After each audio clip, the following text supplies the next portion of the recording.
Hey everybody, it's the Ioniq guy. Today I'm coming at you guys with an EV charging station review for your home. It's been a while since I've reviewed a charging station because I don't really live in a house anymore. I'm at the behest of the chargers at my apartment complex. But my mom needed a level 2 charger at her house. I had seen Tom Malagany's review of the IYILO home charger, and it broke his scoring system. It was so good, it was so feature packed. When IYILO reached out to me and asked me if I wanted to test it out and install it at my mom's house, I said, definitely, and give her a much better charging solution because she had currently been charging her Kona electric on just a standard 115 volt outlet. Took forever, and with this, she's cut her time in about half. And I'll tell you why it's only about half in a minute, but let's dive into the review and talk about the IYILO charger. So installation was pretty straightforward, just like any other charger. You can see I opted to hardwire it here. The reason being is that when my parents built this house in the early 90s, my dad did run a dedicated 240 volt circuit for, I guess, an air compressor he was planning to install at some point that he never did. So he had a 12 gauge run to this corner. So all we're running this at is 16 amps, which is 80% of a 20 amp circuit. You just have to do it that way. You can never exceed 80% of a circuit because this is going to be running for hours on end. So it's really not drawing a ton of current at all. This is very much overkill for this circuit. The conductors that go to those 12 gauge wires, I think, are 6 gauge because this is a 48 amp version. They do sell the NEMA 1450 plug-in type. This is also the J1772 version because my mom does have a older Kona electric, which has a J1772 port. They are coming out with a NACS version, so if you have a newer Ioniq 5 or EV6 or EV9, Ioniq 9, you can just plug it directly into the car without having to use any adapters. I like how it has the really bright status lights on the front so you can see them from far away. You can know what the issue is. There's a little charging status menu here on the side. So standby is green, preparing to charge is flashing blue, charging in progress, it pulses green, charging complete, solid blue, scheduled charging yellow, and a fault is red. You can see your Wi-Fi status. I'm honestly surprised how good the Wi-Fi connection has been with this because this is the furthest point in the house away from the router, so it has the weakest signal possible here. But unlike some other chargers I've used that have really awful Wi-Fi connections being this far away, this one has been really good. You can also initiate charging with an RFID card if you wanted to do that for whatever reason, but my mom lives here by herself. She's not charging with anybody else, so she would never use that feature. But it does exist. This does do load sharing, so if you have multiple of these on a single circuit, you can kind of balance out their power usage so that you're not exceeding the limits of that circuit. It does have a built-in kind of cable holster on the top, but we have it mounted over there on the other side of the garage. It's very cluttered in here, so she can't get over here to holster it up, so we've got that remote. You can see 208 to 240 volts, 48 amp, 11.5 kilowatts, hardwired. This is NEMA 4 rated, which means it's good for being installed outdoors if you do want to mount it on the side of your house and next to the driveway or whatever. The IYILO is also safety certified by Intertech, which tests things like electric vehicle chargers for safety standards. So this is a very safe charger, assuming everything is installed properly. The cord is nice and long. It's about 25 feet, so it's able to go across this entire garage over to the car, which is perfect. Over here on the business end, you can see, as mentioned, J1772, but it can be had in a NACS version. It's got a really nice handle. It's rubberized, it's textured, it's easy to grip. Got a nice metal latch on it, so super sturdy. It did not come with a remote holster.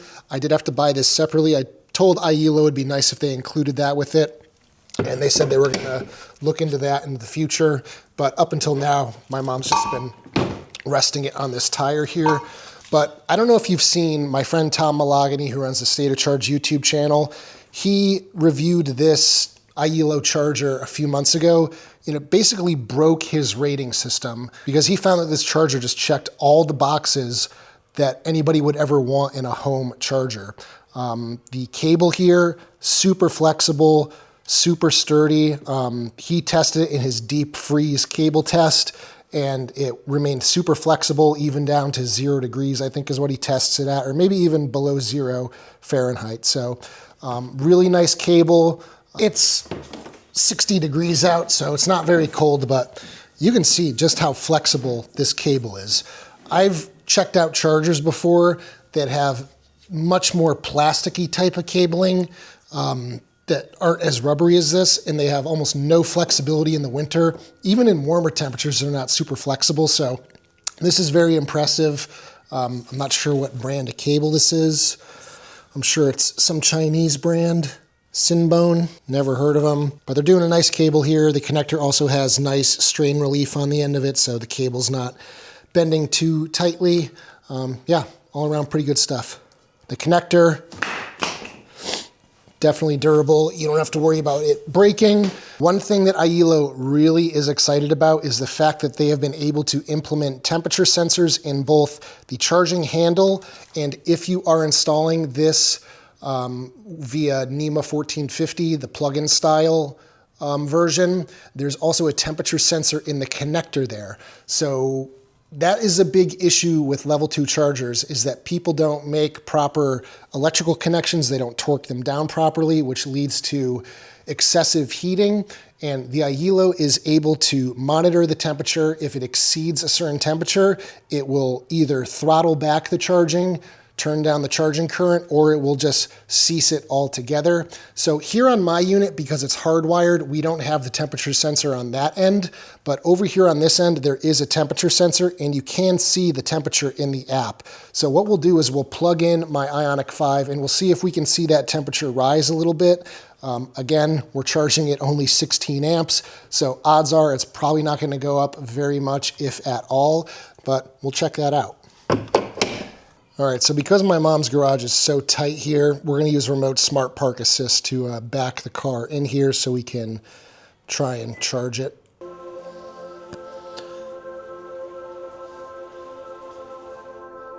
Beautiful. So we got to unlock, open the charge port, plug her in. So, yep, we're flashing. That means we're charging.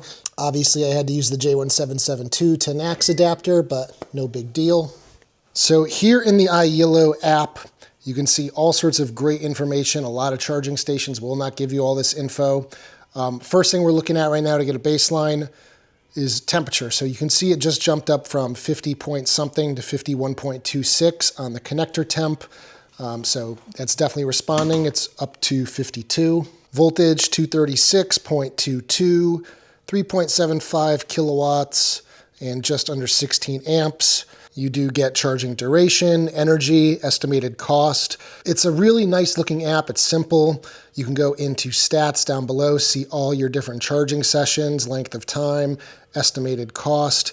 So you can set the cost that you want for your charging. So if you click on the user profile up in the top left, you can set your charging rate. So depending on whatever the pricing is at your home, you can set that. Here in central Connecticut. It's about 30 cents per kilowatt hour, which is definitely on the pricier side. This device does get over-the-air software updates. I think there's been one since I installed it in March. You can do load balancing, like I said, power sharing.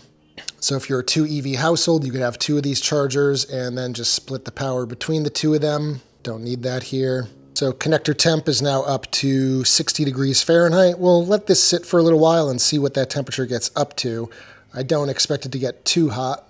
So if you have the plug-in version, if it senses the temperature exceed 185 degrees Fahrenheit, it will drop the charging current down to 32 amps from 40. And it will stop charging completely if the temperature reaches 203 degrees Fahrenheit. Charging resumes once the temperature drops to 194 degrees Fahrenheit. So it's been a little over 10 minutes. The connector temperature seems to just be kind of stabilized between like 55 and 60 degrees Fahrenheit.